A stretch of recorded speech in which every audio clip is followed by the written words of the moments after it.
Je vous propose dans ces quelques minutes de vidéo de commenter un verset de l'Évangile selon Saint Jean, chapitre 8, les versets 28 et 29.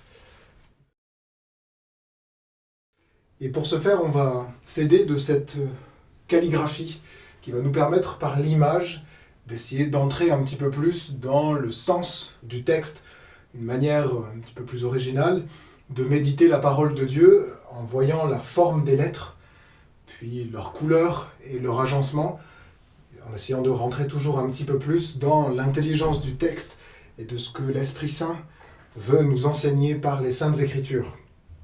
Pour mieux comprendre ce verset que j'ai retenu, je vous propose de vous lire ce qui précède, donc dans l'Évangile selon Saint Jean au chapitre 8, au verset 25.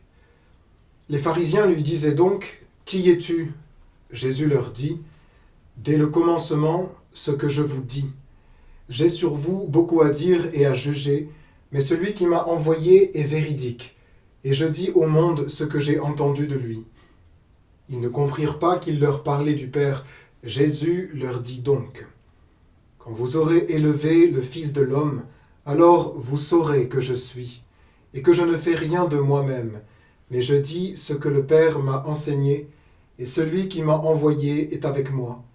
Il ne m'a pas laissé seul, parce que je fais toujours ce qui lui plaît. » Comme il disait cela, beaucoup crurent en lui.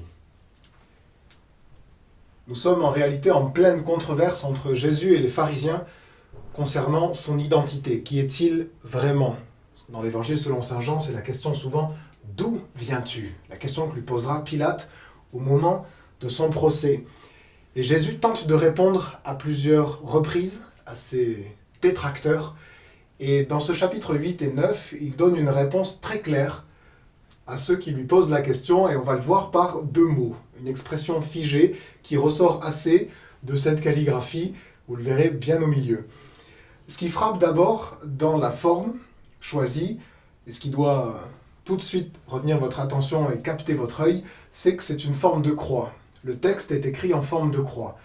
Et ça fait référence en réalité à la parole du Christ lui-même.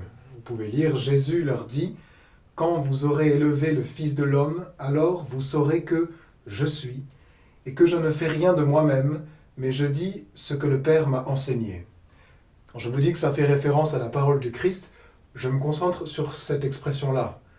Quand vous aurez élevé le Fils de l'homme. Lorsque le Christ parle du fait d'être élevé, car le Fils de l'homme le désigne lui, il parle en réalité de la croix.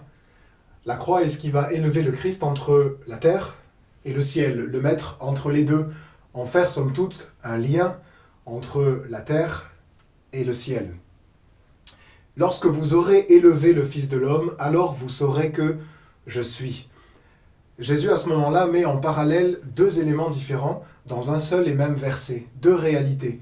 Élevé, c'est la croix, alors vous saurez que je suis, ce que vous pouvez lire ressortant au milieu, fait référence à un autre verset de l'Écriture, à Exode 3, 14. Dieu, dans le buisson ardent, se révèle à Moïse. Il lui donne son nom, il lui dit son être, et son être, c'est l'être. Lorsque Dieu dit « je suis », il dit « je suis celui qui est, je suis celui qui demeure, celui qui ne change pas, qui était de toute éternité et qui sera dans toute éternité le même, constant ». Eh bien, Jésus fait référence à ce Dieu, et il dit que c'est lui, je suis. D'où le fait, j'ai essayé de le représenter sous une forme de flamme, faisant aussi référence à ce passage d'Exode 3,14 du buisson ardent.